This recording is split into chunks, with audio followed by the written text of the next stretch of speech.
또 진화에 대해서 한번 정신의 진화에 대해서 또 한번 얘기해 보도록 하겠습니다. 자, 인간은 정신을 가지고 있죠.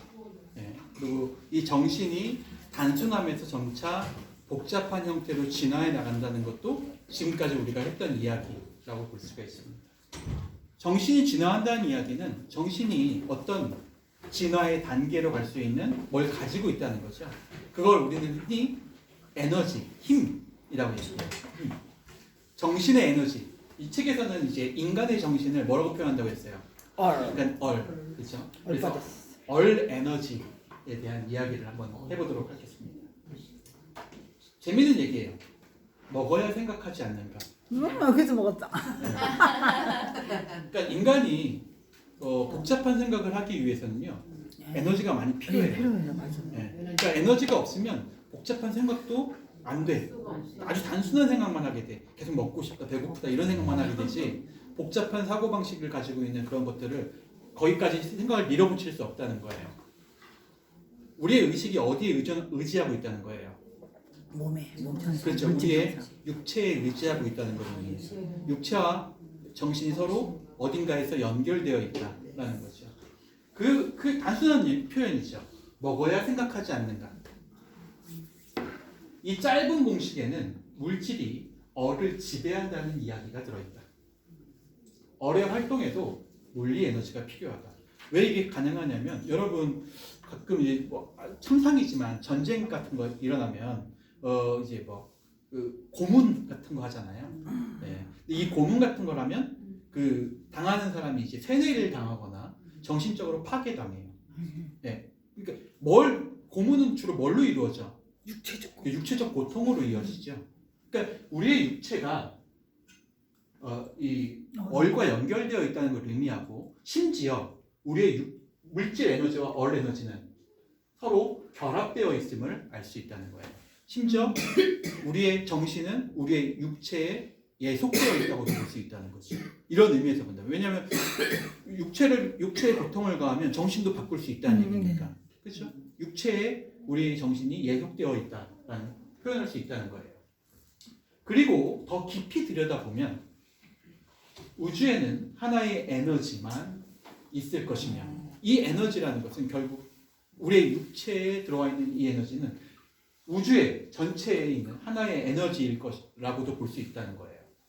하나의 에너지만 존재하는 어떤 방식이 있을 것이다. 그 문제에 대해서 언뜻 떠오르는 생각은 어떤 영혼 같은 것이 아닐까. 두 에너지가 결합되어 있는 것에 못지않게 분명히 서로 독립되어 있기 때문에 여러분과 제가 하나의 의식을 가지고 있다고 보기에는 너무 멀리 떨어지고 서로 다르다는 거예요. 네, 다른 생각을 가지고, 사고방식을 가지고 산다는 거예요. 그러니까 이 근원적인 의식으로 본다면 우리가 모두 신의 의식을 닮아 있기 때문에 같은 본류의 의식을 가지고 있다고 볼 수가 있지만, 그래서 여러분이 생각하는 한계나 제가 생각하는 한계나 거의 비슷비슷한 거죠. 인간이 가지고 있는 한계. 유명한 사람이 한 얘기 있잖아요. 인간이 아무리 똑똑해도 아주 멍청한 사람이 두 배까지 똑똑하진 않다고. 네. 그러니까 인간이 아주 똑똑해도 2배 이상 똑똑하지는 않으니까 결과적으로 본다면 인간은 어느 정도 수준에서 비슷한 차원을 가지고 있다는 거예요. 사고 방식의 차원이 비슷하다는 거예요. 육체에 묶여 있기 때문이죠. 그 어떤 방식이 있다는 거예요. 두 에너지가 결합되어 있는 것에 못지않게 분명히 서로 독립되어 있다. 똑같은 문자를 가지고도 이상한 시가 나오는가 하면 형편없는 말투가 나오듯이 똑같은 열량이 얼 활동에 꼭 필요하기도 하지만, 그러니까 인간의 정신이 육체에 예속되어 있기도 하지만, 그렇다고 육체에 동일한 에너지를 가한다고 해서 나오는 정신도 동일하지는 않다. 네. 당연한 얘기잖아요. 그렇죠? 이런 거죠. 아까 얘기했던 것처럼 똑같은 문자를 가지고도 이상한 시가 나오는. 그렇죠? 한 사람은 좋은 시를 쓰는데 한 사람은 또 이상한 시를 쓰고, 그렇죠? 한 사람은 좋은 말을 하는데 한 사람은 형편없는 말투를 가지고 있는 사람도 있고요. 같은 걸 먹어도 마찬가지라는 거예요. 심지어 고도의 얼 에너지는 매우 적은 물리 에너지를 사용한다. 그래서 내린 결론이에요. 그러니까 정신이라는 게 에너지를 필요로 하긴 해. 그런데 육체에 완벽하게 매여 있을까? 그렇다면 육체에서 주는 에너지를 굉장히 많이 소비한다는 얘기인데 정신이. 그런데 생각해보면 사람마다 전부 다 같은 음식을 먹어도 다른 식으로 반응하는 걸 보면, 다른 식으로 생각하고 다른 식으로 반응하는 걸 보면 이 육체에서 만들어진 에너지가 정신에 미치는 영향이 그렇게 크지는 않다는 거예요. 다시 말해서 고도의 에너지, 아주 높은 차원의 사고방식은 매우 적은 물리 에너지를 사용할 것이다 라는 거죠. 그리고 이 적은 부분은 흡수되는 즉시 뜻밖의 변동에 의해 큰 속으로 바뀐다. 이렇게 설명해 볼까요? 이 선불교나 이 석가모니 같은 사람들 있잖아요. 이런 사람들이 수양을 할 때 음식을 많이 먹고 수양하나요? 조금씩. 네. 심지어 뭐 보시면 아시겠지만 예전에 수양하시던 분들에 대한 이야기 보면 뭐 솔잎만 먹고도 뭐 일주일씩 뭐 불공을 하고 수양을 하고 뭐 이런 일 나와요. 또 기독교 이 신약전서에 보면 예수가 이제 자신의 고난의 행군을 처음 시작하기 전에 광야에 가서 40일간 금식 기도했다는 얘기가 나오죠. 40일. 네. 뭐 이런 이야기들이 나와요. 그런 것처럼 이 높은 차원의 사고방식을 완성하기 위해서 필요한 에너지는 오히려 더 적다는 거죠. 네. 그게 우리 현실에서 고행하는 사람들이 음식을 많이 먹고 고행하는 사람들은 없으니까 일반적으로. 네? 네, 그러니까 그 정신 에너지를 얘기하는 거예요. 필요한 정신 에너지의 양이 그러니까 아주 고도의 차원의 정신 에너지잖아요. 이 석가모니가 했던 사고방식이라든가 많은 선불교 수행자들이 하는 사고방식이 우리가 일반적인 차원에서 하는 사고방식에 비해서 굉장히 높은 차원의 생각들을 하는데 일반적으로 그런 생각을 할 때 육체적 에너지가 많이 필요한 건 아니라는 걸 증명해 주잖아요. 이런 사건들이. 그렇죠? 그러니까 육체에서 만들어진 에너지를 이용해서 높은 차원의 생각을 하는 건 아니라는 거예요. 다시 말해서 정신은 고도로 갈수록 오히려 적은 에너지를 소비하는 경향이 있다라는 이야기를 현상적으로 하고 있는 거죠. 그리고 이 적은 부분은 흡수되는 즉시 뜻밖의 변동에 의해서 큰 속, 다시 말해서 큰 정신으로 나타나게 된다. 이렇게 이야기합니다. 한번 볼까요? 다음 이야기. 물론 사물의 안과 밖은 서로 의존해 있다고 볼 수 있죠. 육체는 아까 얘기한 것처럼 먹어야 생각도 하는 거예요. 네. 그러니까 사물의 안과 밖은 서로 의존적으로 서로 연결되어 있다. 상호역학적으로 연결되어 있다. 그러나 그 상호 의존은 전혀 다른 질서로 이루어진 복잡한 상징물 같은 것으로 보아야 한다. 그러니까 기계에게 기름을 넣어서 자동차가 가게 하는 것 같은 그런 단순한 원리가 아니라는 거예요. 육체와 정신의 관계는. 그러니까 육체에 기름을 많이 넣는다고 에너지를 많이 퍼붓는다고 해서 좋은 정신이 나오지 않는다는 거죠. 멀리 가는 정신이 나오지도 않고. 동의. 네. 그래서 서로 다른 질서. 그러니까 무조건 때려 붙는다고 해서 좋은 양질의 무언가가 나오지 않는다. 뭔가 다른 식의 질서를 가지고 있다고 추측해 볼 수 있죠. 이런 것만 보더라도. 자, 그래서 나온 게 바로 에너지 이원론이에요. 이 테일하르트 샤르댕이 주장하는 정신의 에너지 역학관계죠. 첫 번째는 탄젠트 에너지라는 게 있어요. 이게 뭐냐면 자기와 같은 차원의 다른 요소들과 단단히 결합하도록 하는 에너지. 다시 말해서 제가 여러분하고 같이 있을 때 제가 말을 통해서 여러분에게 제가 이 책을 보고 이해한 생각들을 전달하잖아요. 정신작용이에요. 그렇죠? 육체작용이 아니죠. 이건 정신작용이에요. 근데 이런 정신작용은 탄젠트 에너지야. 내가 무언가를 같은 차원에서 다른 요소들과 결합시키기 위해서 설득하기 위해서 여러분에게 발산하고 있는 거예요. 그럼 여러분은 이렇게 끄덕끄덕 하면서 그 이야기를 알아듣게 되는 거죠. 이때 우리 사이에서 소비되고 있는 에너지가 바로 탄젠트 에너지예요. 저는 여러분에게 탄젠트 에너지를 보내고 있는 거고 여러분은 그 탄젠트 에너지를 받고 농축되고 있는 거예요. 정신이 농축되고 진화하고 있는 거라고 볼 수 있어요. 네. 이렇게 설명할 수 있다는 거예요. 테일하르트 샤르댕의 이론에 따르면. 그런데 인간에게는 이 탄젠트 에너지만 있는 게 아니에요. 인간의 정신은 두 번째 에너지 바로 방사 에너지라는 게 존재한다는 거죠. 방사 에너지는 더 복잡한 에너지야. 아까 얘기했던 석가모니나 이런 사람들이 하는 것처럼 아주 고차원의 의식 수준이죠. 의식 상태죠. 자기 자신에게 아주 몰입해서 아주 고차원적인 우주적 차원의 원리를 이해하려는 노력. 그때 사용되는 의식의 에너지, 이거를 방사 에너지라고 부른다. 이 방사 에너지는 더 복잡하고 더 집중된 상태를 향해서 앞으로 끌고 가는 힘이에요. 테일하드 샤르댕을 읽을 때 많은 사람들이 포기해요. 책을 읽다가 중간에 아주 높은 차원의 뭔가예요. 그렇죠? 이게 어떤 높은 차원의 뭐에 있어 지금 현재. 그렇죠? 그 안에 있어요. 근데 자, 이 복잡하고 더 집중된 상태를 앞으로 끌고 나가기 위해서는, 그러니까 내가 조금 어려워. 근데 어려워도 찾아보고 계속 다른 이야기도 들어보고 누구하고도 토론해보고 다른 책들도 보고 참고하고 막 이렇게 하면서 자신을 밀어붙이는 이런 어떤 노력이 있으면 도달할 수 있어. 지금 제가 여러분에게 설명하듯이 도달할 수 있어요. 스스로도. 그때 필요한 에너지가 방사 에너지다. 근데 여기에는 많은 에너지가 필요한 게 아니라는 거예요. 이렇게 갖는 의지 있잖아요.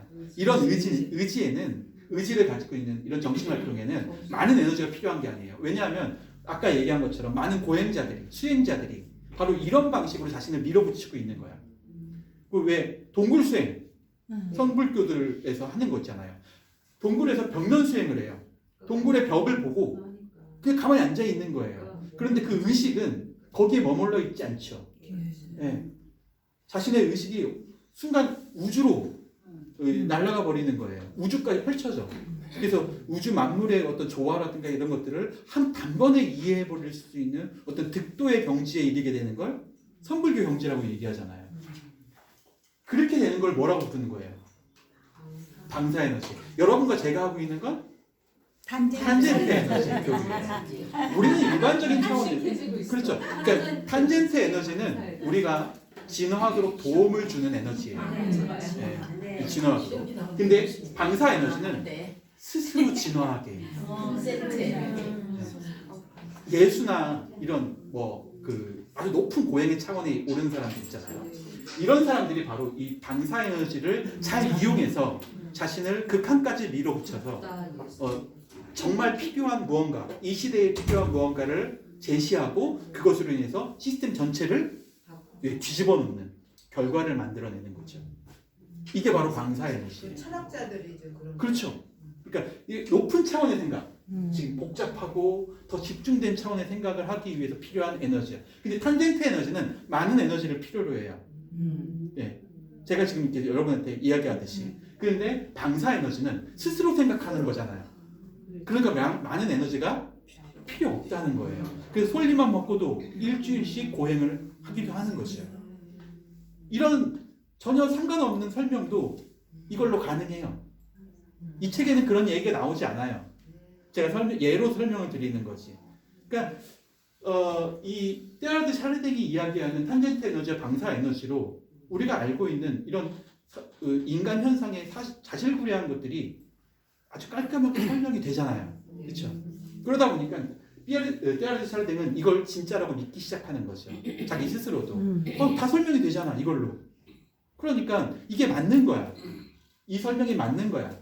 최초 상태가 자유로운 탄젠트 에너지의 상태라고 할 때. 그러니까 우리가 초기 단계의 의식을 가지고 있으면 주로 우리는 의식의 단계를 탄젠트 에너지를 사용하는 데만 써. 탄젠트 에너지의 단계까지만 쓴다는 거예요. 같은 차원의 단계까지만. 최초의 단계에서는. 그런데 최초의 상태의 입자는 이웃 입자와 결합하기 시작해. 근데 결합을 하려면 뭐가 필요해? 상대와 결합하려면 방사 에너지를 높여야 그렇죠. 방사 에너지가 필요해요. 왜? 그거 어떻게 확인할 수 있어요? 사랑을 할 때 여러분이 가지게 되는 고민이죠. 저 사람이 나를 사랑할까? 저 사람이 나를 좋아하는 거야? 내가 어떻게 해야 저 사람이 나를 더 좋아하지? 이런 생각들을 하잖아요. 이건 탄젠트 에너지가 아니라 방사 에너지. 그렇죠. 그래서 자기 스스로가 상대방에게 더 마음에 드는 존재로 스스로 바뀌는 것. 다시 말해서 진화하는 거죠. 사랑을 해. 그렇죠. 그러니까 이게 바로 이웃 입자와 결합하여 안이 복잡하게 되고 그럴수록 방사 에너지를 높이게 된다는 것이 분명하다. 맞아. 실은 찡하게 당하고 나면 사람이 성숙해. 그렇죠. 우리가 성장한다고 얘기하잖아요. 예. 막 사랑의 상처에 빠지게 되면 혼자서 고민하는 시간이 많아지죠. 네. 무엇 때문에 이 사랑이 실패했는가 라고 생각하면서 막 엄청난 고뇌에 빠지기도 해요. 베르테르 같은 그 소설에서는 자살까지도 그렇잖아요. 이렇게 그러니까 엄청난 에너지를 그 안에 쏟고 있는 거예요. 근데 모든 실패가 다 성장을 해요. 그렇죠. 네. 그게 바로 방사 에너지예요. 왜냐하면 실패를 그냥 내버려두면 성장을 안 해. 안 해. 근데 실패를 곱씹을 때 성장하죠. 네. 그게 방사 에너지야. 그럼 머리 아픈데. 나를 계속 근데 일반적으로 사람들은 자기가 하기 싫은 생각을 그러니까 복잡한 생각을 안 하려고 한다는 거예요. 난안 하네요. 네. 왜냐하면 그게 방사 에너지를 사용하게 되는 거니까.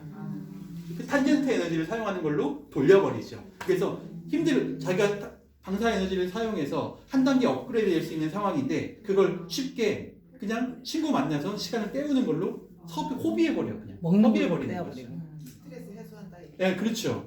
근데 사실 그 스트레스를 내 것으로 만들 때 고뇌를 해야 돼. 여기서 이야기한 것처럼 탄젠트 에너지 이원론에 따르면 인간은 진화하게 되는 거거든요. 의식적 진화를 하게 되는 거예요. 성장. 네, 이거예요 바로. 그러니까 때아르 사라덴 꼭 읽어야 되는 이유가 있어요. 인간이 가지고 있는 현상들, 여러분이 가지고 있는 여러분의 삶에서 나타나는 현상들을 쉽게 설명하기 위한 노력이야. 네. 때아르 사라덴은 각오 없지만 어쨌든 우리는 때아르 사라덴이 다행히 이 책을 남겨주어서 우리는 이 책을 보면서 적어도 때아르 사라덴이 어떤 생각을 가지고 70년을 살았는가를 알 수 있는 거죠.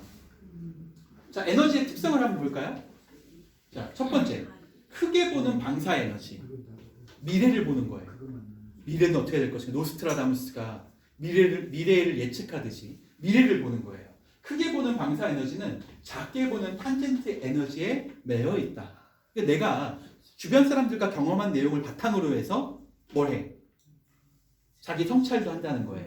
성찰을 하려고 해도 주변의 사람들하고 어떤 노력, 또 책, 심지어는 책, 뭐 TV, 방송, 영화, 예술 이런 것들을 봐야지만 우리가 생각할 거리가 생기잖아요. 스스로. 그러니까 탄젠트 에너지에 매여 있다고 볼 수 있는 거예요. 우리는 탄젠트 에너지를 충분히 활용을 해야 방사 에너지를 쓸 수 있게 돼. 네, 인간은. 그러니까 바깥으로도 활발해야 내면으로도 성장할 수 있다는 걸 의미해요. 두 번째, 방사 에너지의 증가는 그러니까 이 높은 차원의 에너지의 증가, 이 방사 에너지의 증가는 탄젠트 에너지도 증가하고 있다는 근거가 될 수 있다는 거예요. 아까 얘기했듯이 이제 더 미래를 볼 수 있게 됐어. 더 넓은 세계에 나갈 수 있게 됐어. 짜라투스트라가 어떻게 얘기해요? 우리 짜라투스트라는 이렇게 말할 때 그거 봤잖아요. 짜라투스트라가 나는 깨달았어. 이렇게 얘기하죠. 네, 우주의 원리에 대해서 깨달았어. 그러고 이 깨달은 것을 어떻게 해야겠다? 사람들한테 알려줘야겠다. 그렇죠. 그래서 마을로 내려오잖아요. 사람들한테 지탄받으면서 마을로 내려오죠. 그러니까 방사 에너지를 통해서 얻은 어떤 놀라운 높은 차원의 지식을 그냥 가지고 있는데 그치지 않는다는 거예요. 그건 뭐하고 연결되어 있다는 거예요? 탄젠트 에너지. 그렇죠. 탄젠트 에너지가 증가하고 있음을 보여준다는 거예요. 자, 그리고 세 번째, 이 방사 에너지를 통해서 의식이 집중되고 농밀해지면 의식이 복잡해져요. 집중의 완성은 자유로운 탄젠트 에너지 형태의 최초 양자에 따라서 이루어진다. 그래서 그 최초 양자는 엔트로피 법칙을 따라서 점차 고갈되어 간다. 그러니까 우리가 아무리 높은 차원의 생각을 했어. 그래가지고 이 높은 차원의 생각을 더 밀어붙여가지고 더 높은 차원으로 끌어올리려고 해. 그럴 때 우리에게 뭐가 필요하다는 거예요? 자유로운 탄젠트 에너지가 필요하다는 거야. 사람들과 만나야 돼. 자기 혼자 고립돼 버리면 더 이상 그게 나오지 않아. 그래서 예수도 나오셨나? 40일의 광야 동안 자기가 신의 아들이라는 걸 깨닫게 된 다음에 나와서 제일 먼저 한 게 뭐예요? 시험만에 그것도 그렇지만 제자들을 만나요. 탄젠트 에너지를 증가시키고 있는 거죠. 알려야지. 네. 자기가 얼마큼 탄젠트 아는지. 에너지에 매여 있어. 그래서 탄젠트 에너지, 사람들과 만나서 자기가 했던 이야기들을 들려주고 그 사람들도 성장하게 만들므로써 자기가 있는 지경의 차원을 끌어올리는 노력을 하고 있는 거예요. 이게 바로 이 얘기죠. 집중의 완성. 결국에는 내가 생각하는 데서 그치지 않고 그 그친 것이 그 생각이 주변의 탄젠트 원리에 의해서 주변 사람들에게 전파될 수 있도록 만드는 것. 네. 그래서 그걸 방사 에너지라고 부르는 거예요. 목사님이 설계하는 것도 역시 마찬가지예요. 마찬가지죠. 네. 다 이런 현상이에요. 인간 현상이야. 진화에 가까이 가고 있는 인간 현상. 진화를 위해서 매번 변하고 있는 거예요. 우리는. 엔트로피 법칙이라는 건 모든 질량을 가진 물체들이 에너지를 소비하는 법칙을 이야기해요. 그러니까 우리는 여러분도 아침에 먹은 밥을 지금 소비하고 있는 거죠. 네. 밥을 통해서 그 에너지를 지금 소비하고 있는 다 거예요. 소비돼. 그래서 이 방사 에너지는 다 어디로 소비가 돼야 돼? 탄젠트 에너지로 소비가 되는 거예요. 그래야 진화에 도움이 되는 그게 거예요. 딴 사람 나 혼자 가지고 생각하고 그걸로 죽으면 아까워. 그게 진화가 아닌 거죠. 딴 사람 그렇죠. 그러니까 예수가 죽음을 선택했을 때 그 음. 죽음을 바라는 그 원리가 신의 섭리였어요. 이렇게 해야 이렇게 해야 이제 이 종교의 기반이 탄탄해지고 예, 다른 데로 엎드려. 진화할 수 있다라는 것을 아는 거죠. 그게 바로 집중의 완성이에요. 내가 스스로 깨달은 것들을 주변 사람들한테 퍼뜨려서 그것들이 사람들에게 설득이 되고 그 사람들도 성장해서 전체 시스템이 뒤집어지게 만드는 거예요. 네, 진짜 기독교는 뒤집어졌잖아. 그게 바로 엔트로피 법칙이에요. 이득에서 기독교. 그러니까 이렇게 다 소비돼야 이 에너지가 다 소비돼야 그래야 그때야 비로소 새로운 시스템이 필요해져. 또 메시아가 오시겠네. 예. 이게 어떻게 보면 인간 현상을 가지고 있는 인간 현상을 해석하는 방식이에요. 이 책이 가지고 있는 의미는 이런 데 있어요. 그게 단순히 떼아르 샤르댕이 무슨 생각을 했는가를 아는 게 아니라 떼아르 샤르댕은 그걸 바라지 않아요. 자기 생각을 읽기를 바라는 게 아니라 현상 알아. 이걸 통해서 세상을 어떻게 해석할 수 있는가가 중요한 거야. 지금 우리 삶의 모습들 있잖아요. 이 다양한 모습들을 과연 어떻게 설명할 수 있을까? 해석할 수 있을까? 이런 방식으로 해석할 수 있어요. 자, 남겨진 문제들도 있어요. 과제들이죠. 첫 번째는 탄젠트 에너지가 방사 에너지로 변형되는 게 변형되게 하는 최초의 힘은 뭘까? 좀 쉽게 말하면 이런 거예요. 어떤 사람이 위대한 인물이 되는가? 그렇죠? 모두 다 태어날 땐 비슷하잖아요. 똑같은 거 먹고 엄마 젖 먹고 자라. 네. 특별한 걸 다른 걸 먹는 게 아니야. 석가모니라고 뭐 다른 걸 먹은 게 아니잖아요. 똑같은 음식을 먹었어. 그러면 도대체 무엇이 그 사람을 다른 사람들과 다른 생각을 하도록 만들었는가? 그 에너지는 뭘까? 그 에너지가 다른 사람들과 다르게 변형되게 하는 그 힘은 어디에서 오는가? 네. 그 고도의 차원으로 가게 만드는 그 에너지는 어디에서 오는가? 뭐겠어요? 타고 태어나. 환경. 떼아르 샤르댕은 신부였잖아요. 어디서? 그렇죠. 신의 축복이죠. 신의 신의 은총이죠. 그렇게 다 갖고 네. 태어나야지. 그렇죠. 신의 은총이죠. 신이 내려주는 거야. 그러면 이 사람은 그걸 받고 그걸 통해서 스스로 성장하고 그 성장을 주변 사람들한테 알리고 그렇게 해서 세상이 뒤집어지게 만드는 거죠. 이게 세상의 원리예요. 역사야. 그래서 투쟁의 역사라고 부르는 거예요. 누군가는 그걸 받아들이지 못하는 사람도 생길 거 아니에요? 그렇죠? 그럼 탄압하겠죠. 신은 이쁜 사람도 있고 미운 사람도 있고 그러네요. 잘 모르겠어요. 제가 어쨌든 그 힘이 어디서 오는지는 본인은 종교인이니까 알 수 있지만 이 책은 과학책이니까 신을 얘기할 수는 없잖아요. 그래서 그 힘이 어디서 오는지를 구체적으로는 알 수 없다. 남겨진 과제야. 두 번째 과제. 방사에너지의 복잡성은 총량의 한계나 끝이 있을까? 이런 혁명이라는 게 지속적으로 이루어져 왔잖아요. 지금 역사를 보면. 신석기 혁명부터 시작해서. 그런데 앞으로 얼마큼 더 가면 그 엔트로피의 법칙에 따라서 이 방사에너지, 전체 방사에너지도 역사를 움직이는 이 전체 방사에너지도 고갈될 것인가? 거기에 대해서는 아직 모르겠다. 네. 세 번째, 탄젠트 에너지의 고갈이 그러니까 우리가 서로 얽혀 사는 것, 네, 조직을 만들고 서로 한 사회에서 얽혀 사는 것. 탄젠트 에너지의 고갈이 방사 에너지의 붕괴로 이어진다면 우리가 서로 뭉쳐 사는 게 또 큰 이념 때문이에요. 민주주의 아니면 뭐 우리 흔히 말하는 뭐 한민족 뭐 이런 이념이죠. 이 이념이 우리를 묶어놓고 있잖아요. 하나로. 근데 이렇게 만들어진 이 탄젠트 에너지 이것도 언젠가는 어떻게 돼? 예, 엔트로피 법칙에 의해서 고갈돼요. 예, 지금 대한민국이 만들어진 지 200년도 안 됐어요.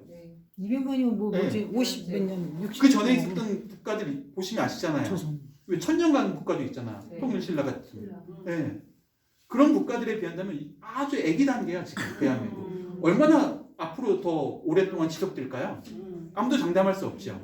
그 얘기예요. 탄젠트 에너지의 고갈이 지금 살고 있는 이 대한민국이 사라진다면, 방사 에너지의 붕괴로 이어진다면, 우리가 가지고 있는 이 이념이라는 게 다 사라져 버린다면, 한민족이라는 이념도 없어져 버리고, 대한민국이라는 이름도 없어져 버리고, 생명체는 최초의 상태로 되돌아갈까?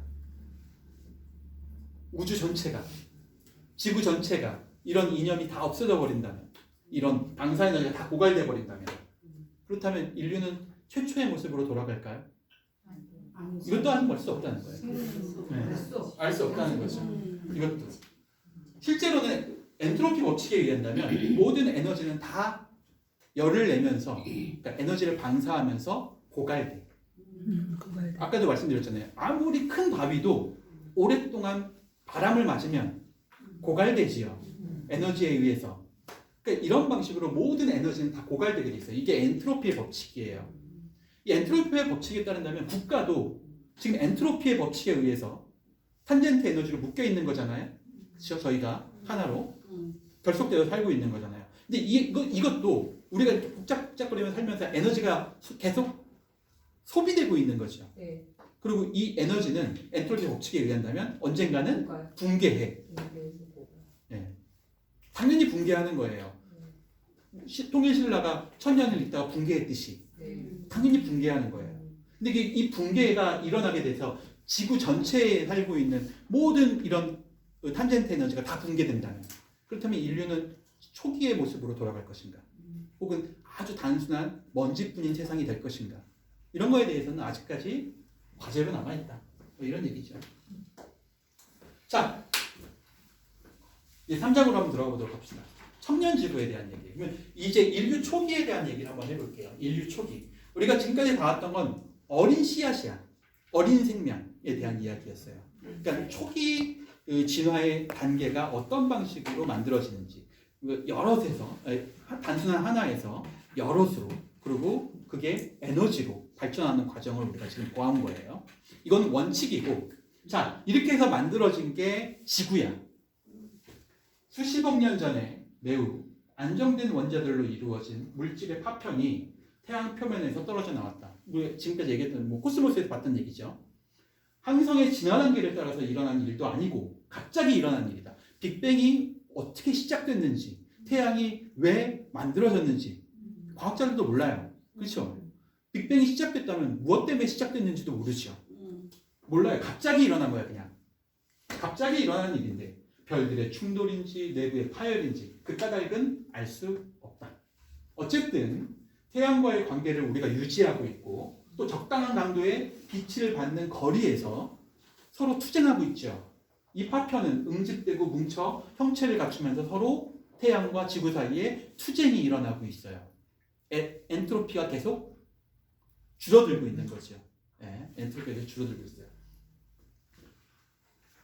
별의 온도가 몹시 높을 때 물질은 거의 해체된 상태로밖에 존재할 수 없다. 그래서 열로 끓는 천체에서는 아주 단순한 물체만 존재하게 된다.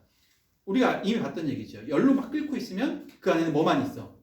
수소나 헬륨만 있어요. 그렇죠? 아주 단순한 원소. 원자값 1 혹은 원자값 2.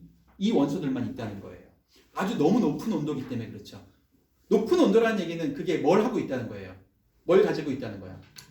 에너지를 가지고 있다는 거예요. 그러면 이 원소들이 더 다양해지고 더 많아지려면 어떻게 된다는 거예요? 이 에너지가 바깥으로 그래서 방출되면서 점점 식어야 가능하다는 얘기죠. 뜨거울 때는 불가능해. 점점 식어 내려가면 좀 에너지가 붕괴하면, 다시 말해서 엔트로피가 점점 떨어지면, 소모되면, 그러면 점차 그 안에 다양한 생명체들이 살아남을 수 있게 된다는 거예요. 이게 청년 지구의 모습이죠. 먼저 무수규산층이 있어가지고 나중에 이 행성에 단단한 철갑을 이루게 되고, 그리고 수분층과 탄산층이 그 밑에 깔리게 돼서 이들은 무수규산층을 불안정하게 감싸고 있다. 그래서 위에 지진도 나고 막 이렇게 되는 거죠. 그리고 감싸고 흔들어댄다. 그래서 지혜권, 암석권, 수권, 대기권, 성층권 이런 식으로 지구의 어떤 권위, 힘의 권이 만들어진다. 청년지구 모습이네요. 우리는 과학적으로도 아무런 문제가 없는 그런 이야기죠. 신비주의에 대한 설명이 아닌 거예요. 모든 건 다 뭐에 의해서 이루어진다는 거예요. 에너지에 의해서 이루어지고 있다는 거예요. 에너지가 점차 붕괴하면서 지금의 단계에 있는 거예요. 지금도 에너지는 점차 붕괴하고 있어요. 그러면 이 에너지는 언젠가는 완전히 소멸되게 돼요. 모든 에너지는 다 그래요. 끊임없이 만들어지는 에너지는 없어요. 예. 무기물에서 유기화합물로의 변화, 이게 바로 중합작용이다. 우리가 흔히 핵융합 뭐 이렇게 얘기하죠.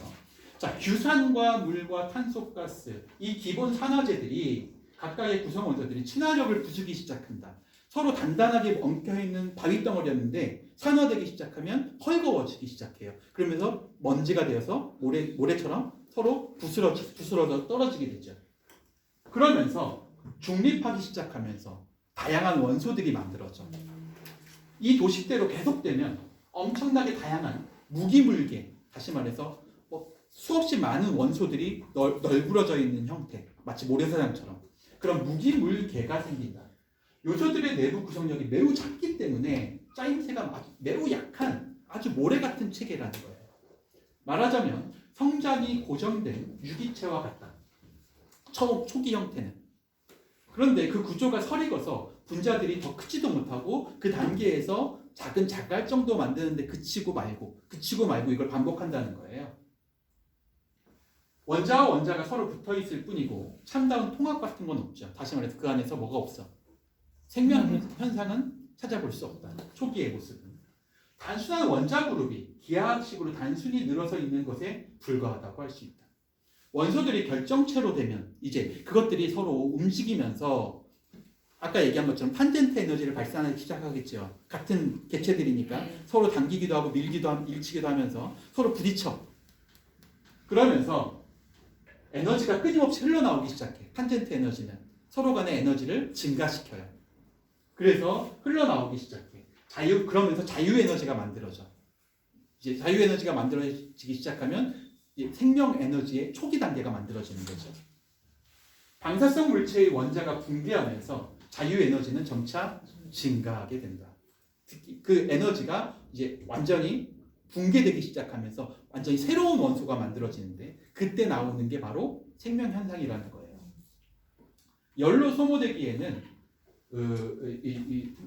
그리고 햇빛이 쏟아붓는 에너지, 그러니까 태양에서부터 오는 열 에너지, 광 에너지죠. 이 광 에너지에 의해서 자유 에너지는 끊임없이 더 커져.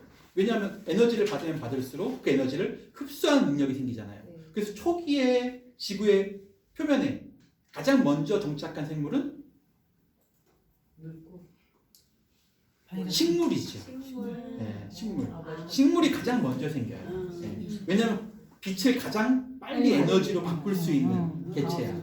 식물이. 그래서 식물은 지금까지도 살아있잖아요. 그렇죠.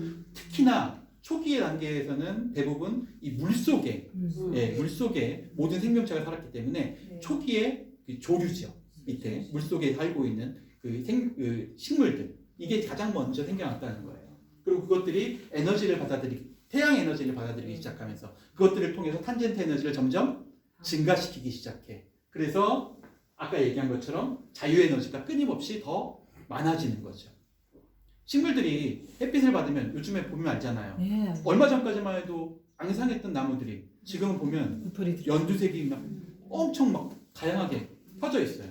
이틀 하루 건너 한번 사례를 갔더니 그냥 그 이틀 사이에 완전히 달라졌잖아요. 완전히 달라지네. 그러니까 그게 어디서 오냐면 무슨 힘으로부터 오는 거예요? 태양. 다른 거 없어요. 태양으로부터 오는 거예요. 태양으로부터 오는 에너지가 자유 에너지를 끊임없이 커가게 만드는 것이죠. 어느 순간이 되면 이들이 꽃을 피우고 벌들이 몰려들면서 씨앗을 퍼뜨리기 시작해요. 자유 에너지, 아까 얘기했던 탄젠트 에너지가 점점 늘어나게 되는 걸 의미하죠. 서로 간의 결합을 통해서 늘어나는 것. 인간이 하는 것을 생명도 식물도 똑같이 지금 여전히 반복하고 있어요. 열로 소모되기에는 너무 약한 상태에 있기 때문에 자유에너지는 오히려 안으로 감겨 들어가면서 합성작용을 할 수 있게 되었다. 이게 바로 생물이 다양해지는 현상이에요. 아까도 얘기했지만 하나의 생명체가 만들어졌어. 이런 방식으로 움직일 수 있는 생명체, 탄젠트 에너지, 자유에너지를 가지고 있는 생명체가 만들어졌어. 이것들이 이제 퍼져나가기 시작하는데 이것들은 스스로는 나와 있으면 조금 지나면 환경에 의해서 말라 죽거나 그냥 뭐 쉽게 무너져 버리는 아주 약한 재질로 되어 있는 거예요. 그러다 보니까 이 자유에너지는 내면적으로 성장해. 바깥으로 성장은 커지는 게 아니라 커지면 커질수록 불리하니까 커지는 게 아니라 오히려 내면의 단단함을 만들어낸다는 거예요. 그러면서 합성작용, 내면의 합성작용을 일으키게 되는데 이 합성작용이 내부의 복잡성을 증가시키게 된다는 거죠. 그래서 식물들과 뭐 곤충들 이런 것들을 해부해 보면 인간의 동물들에 비해서 훨씬 단순한 구조로 되어 있어요. 근데 이 단순한 구조가 점차 복잡한 구조로 지금 인간까지 오게 되는 거죠. 이 구조는 아까 얘기한 것처럼 내면적인 성장에 의해서 만들어져요. 내면적인 성장. 그러니까 안으로 감겨 들어가 합성작용을 한다라는 표현은 바로 내적인 복잡함이 만들어진다라는 거예요. 세포 분화가 일어나서 좀 다양한 형태의 외형을 가지고 있는 여러 가지 개체들이 만들어지게 된다 이 얘기죠.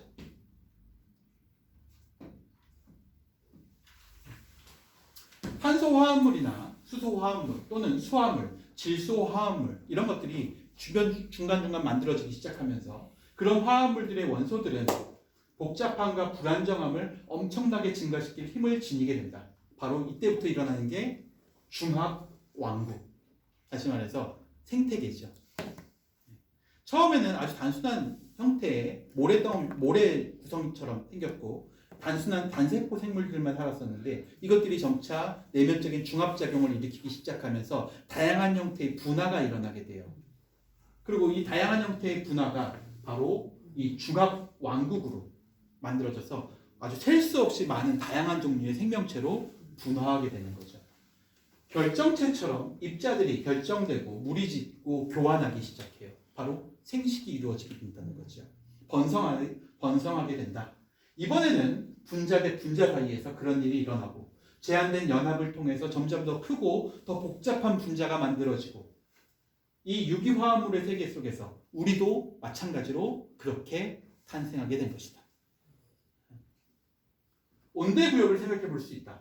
거기서는 이미 물과 암모니아, 탄산 이런 것들이 햇빛을 받아서 수증기를 내면 중합작용이 아마 잘 일어날 수 있었던 곳이다. 그래서 인류 초기 생명체가 처음으로 만들어졌던 곳은 주로 이제 적도 주변이라고 얘기해요. 그래서 인류 문화가 어디서 시작됐냐라고 하면 아프리카 기원서를 주로 얘기해요. 아프리카 쪽에 그런 기후 조건이 당시의 기후 조건이 이런 중합작용이 잘 일어날 수 있는 습기가 많고 그런 단시간에 일어날 수 있는 그런 열기를 제공해 주기 때문이죠. 아마 그곳이 아마 가장 태양이 강렬한 곳이기도 하고요. 네, 그렇죠. 그래서 이 온대구역을 생각해 볼 수 있다는 거예요. 거기에서 인류 문화가 시작되지 않았는가? 우리가 일반적으로 인간 문화를 얘기할 때 가장 오래된 문명으로 메소포타미아 문명 얘기하잖아요. 그렇죠? 이 메소포타미아 문명이 어디에 있어요? 적도에 북아프리카 지역에 있어요. 네. 중앙아시아와 북아프리카 사이를 메소포타미아 지역이라고 불러요. 거기에서 인류가 시작된 것도 문화가 시작된 것도 다르지 않다는 거예요. 거기에 가장 뭐가 적당했어?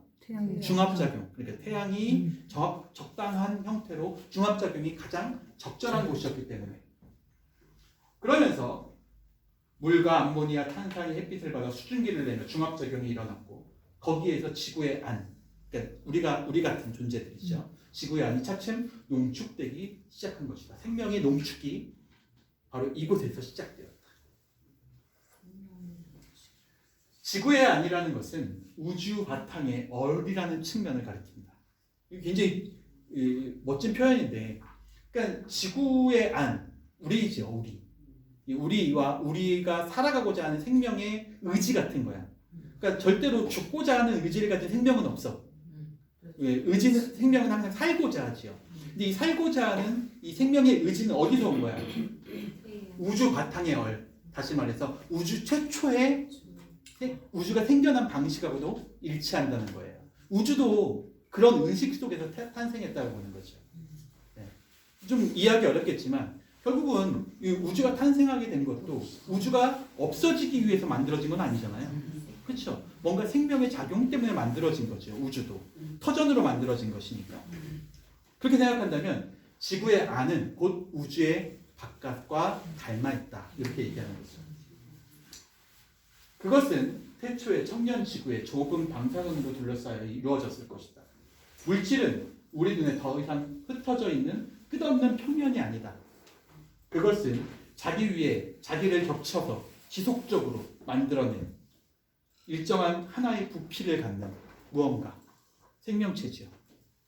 여러분은 자의식을 가지고 있는 하나의 존재처럼 느끼겠지만 실제로 현미경으로 여러분을 분석해 보면 여러분은 다 각기 다른 세포들의 조합이에요.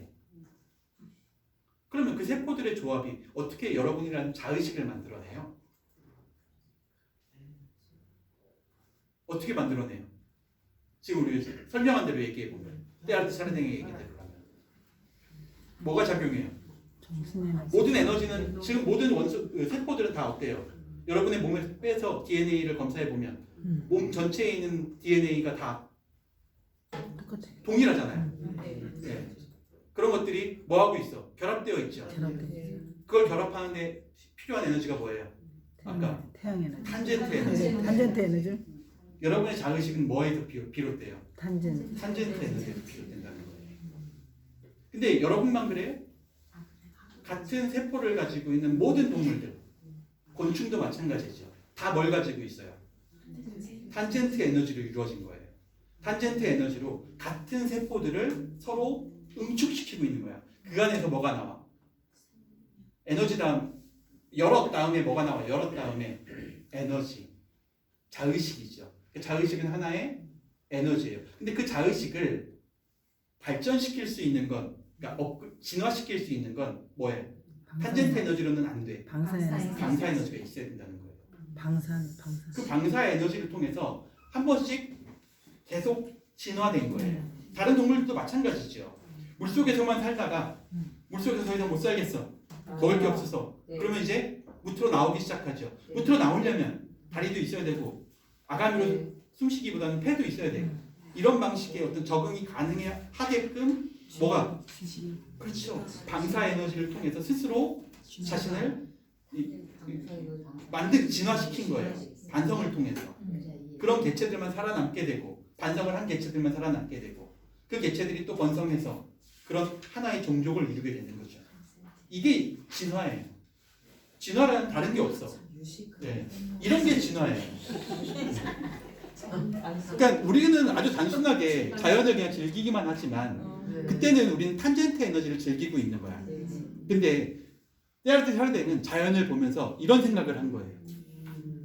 그러니까 탄젠트 에너지로 자연을 본 게 아니라 그렇죠. 방사 에너지로 자연을 보기 시작한 거예요. 그게 이 책을 만들 수 있게 만든 힘이지요.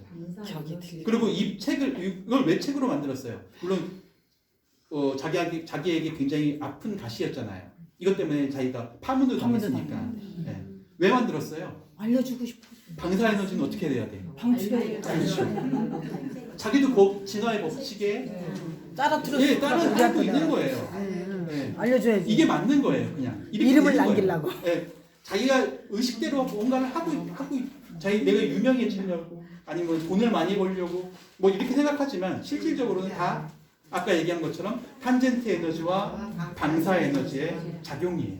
그러니까 자기 아는 거를 알려주고 싶은 욕구가 있을 것 같아 인간들은. 그렇죠. 그렇게 해야 그 에너지가 자꾸 소비돼요. 그래. 그렇죠. 이게 다 그런 방식이에요. 그러니까 인간이 지식을 만들어낸 것도 인간이 책들을 찍어내면서 지식을 축적하기 시작한 이유도 바로 뭐 때문이야? 이 방사 에너지를 어떤 방식으로든 인간은 해소시켜야 돼. 근데 품어내는 분들은 방사 에너지로 품어내지만 우리들은 그 방사 에너지를 받아들이지 않고 탄젠트 에너지를 아니죠. 받아들인 다음에 응. 그걸 생각하잖아요. 응. 어디도 적용해 볼까? 이것도 생각해 볼까? 그러면서 자기 혼자 생각하잖아요. 그러면서 방사 에너지가 자기 몸 안에서 점점 쌓이고 있는 거죠. 그렇게 되면 뭔가를 깨달았어. 그러면 친구에게 이 입이 안 떨어져. 심지어 맛있는 음식을 처음 개발했을 때도 친구한테 알려주잖아요. 유튜브에 막 올려.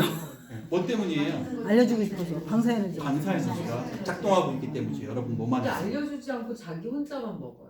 예, 그러면 이제 아까 얘기한 그 것처럼 진화가 안 되는 탄젠트 겨. 에너지 끝나버리는 그 방사 에너지가 방사 에너지가 자기 대에 끝나버리는 거죠. 근데 일반적으로 아까 얘기한 것처럼 우리가 뭔가를 알게 되면 그걸 어떻게 하고 싶다는 거야. 알려주고 싶어. 그게 인간의 진화의 원리야. 네. 보편 원리예요. 근데 이제 혼자서 짜라트루스 자기가 그러던가. 먹으려고 막 요리를 막 개발해요. 개발해서 자기 혼자 먹어 막 맛있게. 네. 그럼 머무는 거야. 끝나겠죠. 그럼 탄젠트에 머무는 거야. 그렇죠. 그러면 그냥 끝나는 그냥 거죠. 끝나는 거지. 네, 그렇게. 발전에 기여를 안 하는 거야. 그 인간은 기본적으로 이런 것들을 이런 사고 방식을 가지고 있어요.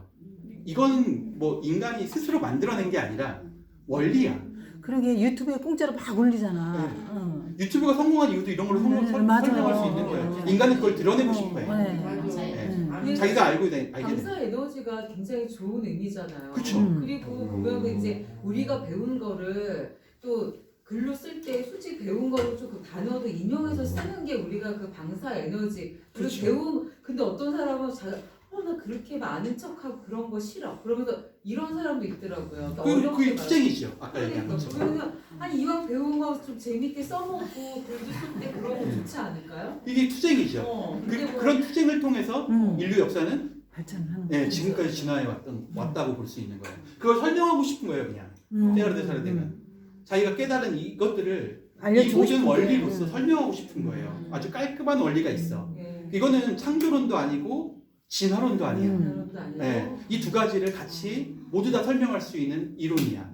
라고 생각하면서 설명한 거죠. 근데 이게 공격받는 단 한 가지 요소는 이것이야. 신의 아까 얘기한 것처럼 인간 우위의 정신을 가지고 있어. 우유. 네, 인간만 예. 방사 에너지는 인간만 인간만 가지고 있는 거예요. 인간만이 가지고 있는 네. 거야. 그러니까 이건 인간 우위, 인간 본위의 정신만으로 이루어진 거죠. 이런 학문은 사실 20세기 초에 포스트 모더니즘 이후로 거의 대부분 다 사장됐어요. 그래서 테일러 데 샤르팅도 바로 이런 포스트 모더니즘의 조류에 휩쓸려서 이제 점차 잊혀지게 된 거라고 볼 수 있는 거죠. 우리 사회에서도. 알고 있는 사람이 많지 않은 이유도 그런 부분이에요. 그래서 대신에 알고 있지 않지만 이 생각 자체가 너무 멋지잖아요. 네, 네, 그래. 그렇죠. 저도 그래서 여러분한테 이걸 소개시켜드리고 싶은 거예요. 어렵더라도, 풀어내는 그러니까 어렵더라도 우리 한번 읽어보자라고 네. 한 거예요.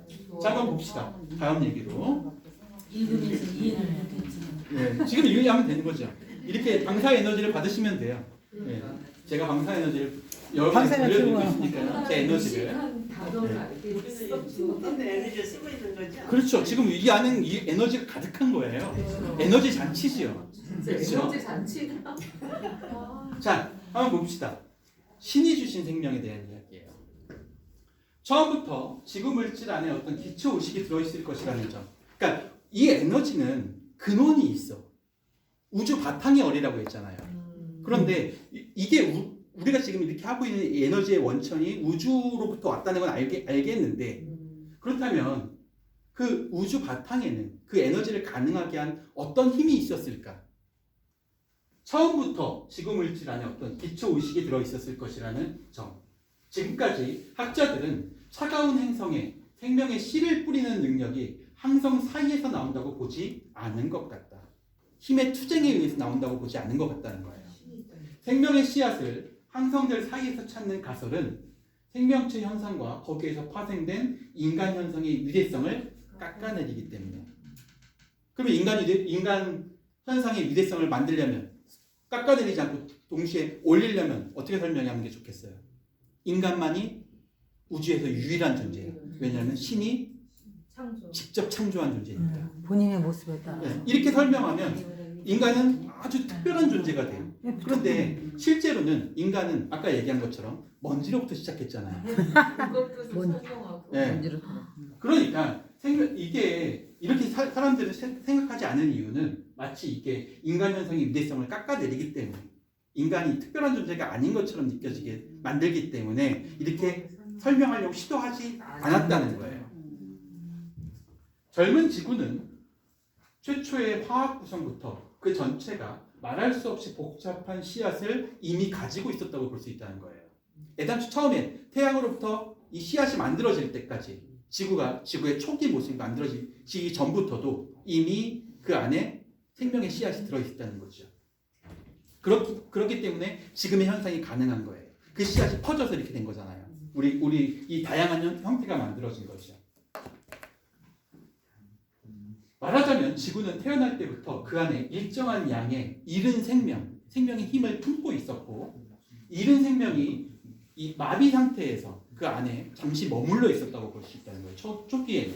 그때 물질 속에 들어있었던 합성력, 뜨거운 온도, 수증기, 방사능의 붕괴, 이런 것들에 의해서 합성력이 깨어나기 시작하죠. 그러면서 그때까지 잠자고 있었던 이른 생명이 그 안에서 마비되었던 게 깨어난 조건이 만들어진 거예요. 생각해보면 이런 거예요. 저도 이걸 보면서 이런 상상을 한번 해봤어요. 초기 지구의 모습 이렇게 보면 막 질척질척한 이 진흙탕에 물이 질퍽질퍽하고 하늘은 먹구름으로 가득 끼어 있고 거기에서 번개가 내리치면서 그 안에는 수증기가 가득해. 그런 상태가 계속 지속돼. 그러면서 그 안에서 아까 얘기했던 조건이 만들어진 거예요. 조건이 만들어진 그렇죠. 이른 생명이 깨어날 수 있는 조건이 만들어진 거죠. 안타깝게도 제가 지난번에 코스모스 때도 설명드렸지만 인류는 한 번도 지금까지 아무리 첨단 과학을 가지고 있어도 한 번도 무생물에서 생물을 만들어낸 실험을 해본 적이 없어요. 성공한 적이 없어. 무해수유는 안 돼. 네. 이 과정을 재현할 수 없다는 거예요. 인간은. 그리고 그거에 대해서도 때아르드 샤르딩이 설명해요. 왜 안 되는지. 자유의 성장은 종합과 합성을 통해 분자들이 커가는 데 있다. 그 종합과 합성은 폐쇄된 지구 표면 내부에서 지구가 몸을 굽혀 자기 위에 겹치며 안으로 감겨 들어가야 일어난다. 다시 말해서 끊임없이 그 안에 농축돼야 돼. 이 생명의 힘이라는 게 끊임없이 농축돼야 그 안에서 비로소 생명의 이른 씨앗이 깨어나게 된다는 거예요. 과학은 왜 그걸 재현할 수 없을까요? 결론을 볼까요? 안의 증가는, 내면의 증가는 안으로 감겨 들어가는 두 개의 현상이 서로 연결되어 일어난다. 의식과 물질. 지구에 들어있는 최초의 의식 양자는 무수한 중심들의 연합체다. 처음부터 그리고 발전하면서 그들끼리 구조로 연결되기 시작하는 탄젠트 에너지를 만들어서 그리고 튼튼한 연합체를 만들어 조직을 만들죠. 여기에서 최초의 물질의 기본 특징, 곧 여럿이 하나됨이 다시 나타난다. 오랫동안 그 축축한 상태의 욕실을 가만히 두면 물때가 끼죠. 왜 물때도 끼죠? 물때를 만져보면 어때요? 미끈거리는 어떤 하나의 단단한 조직으로 연결되어 있어. 하나씩 떨어져 있는 게 아니라 만져보면 하나의 막처럼. 그래서 이것도 바이오 커버라고 부른대요. 실제로 생물학적으로. 그래서 그 안에 이 생명체들이 만들어질 수 있는 조건들이 만들어진 거야. 조금 지나면 어떻게 돼? 곰팡이가 피기 시작하는 생명체가 나올 수 있는 조건들, 번식될 수 있는 조건들이 만들어지는 거예요. 바로 그런 상태예요. 튼튼한 연합체. 이게 바로 그 바이오 커버죠. 바이오막이 생긴 거죠. 여기서 최초의 물질의 기본 특징, 그 여럿이 하나됨이 나타나고, 지구는 아마 어떤 그런 기회를 붙잡고 그 기회에 생명을 탄생시켰을 것이다. 그러나 진화의 일반 법칙에 일치해서 그 기회는 나타나자마자 즉각 이용됐을 것이다. 왜냐하면 아주 작은 생명이니까 에너지도 적게 가지고 있죠. 그리고 엔트로피에 의해서 에너지는 금방 소비돼 버려, 붕괴돼 버린다는 거예요. 그러니까 생명은 아마 나타나자마자 바로 죽었을 가능성이 높다는 거예요. 초기 생명은. 그렇죠. 그럴 수밖에 없죠. 에너지가 아주 적고 초기의 생명이니까. 그런데 자연스럽게 운용되는 어떤 무엇을 따라서 그렇게 이렇게 세상 안에 농축이 되기 시작해. 음. 그런 게 계속 반복되기 시작하면 경험이 돼. 그 안에서 조금씩 더 오래 살아남는 개체들이 나타나기 시작한다는 거예요. 이거는 리차드 도킨스도 이기적 유전자에서 동일하게 설명했던 네. 얘기죠. 네. 우수한 것. 그렇게 돼서 세상 안에 농축이 되고 익어가는 얇은 막, 이런 얇은 바이오막이 유기체 덩어리의 형태로 출현하기 시작한다는 거예요. 뭉치기 시작하면서. 따라서 어떤 원소와 그 원소의 원소들을 분리할 수 없는 하나의 개체로 만들어냈을 것이다. 마치 여러분처럼 하나의 개체가 만들어지기 시작한다는 거예요. 주변과 구분된 막이라는 건 주변 환경과 자신을 분리하는 막이에요. 그렇죠? 커버잖아요. 커버 말 그대로. 그래서 그런 형태가 있었으면 주변 환경으로부터 자기가 분리된 하나의 개체가 만들어진다는 거예요. 우주라고 하는 나눌 수 없는 덩어리 한가운데 나눌 수 없는 덩어리가 또 생긴 것이다. 이것이 이른 생물권이라고 볼 수 있다. 초기의 세포 생물권이죠.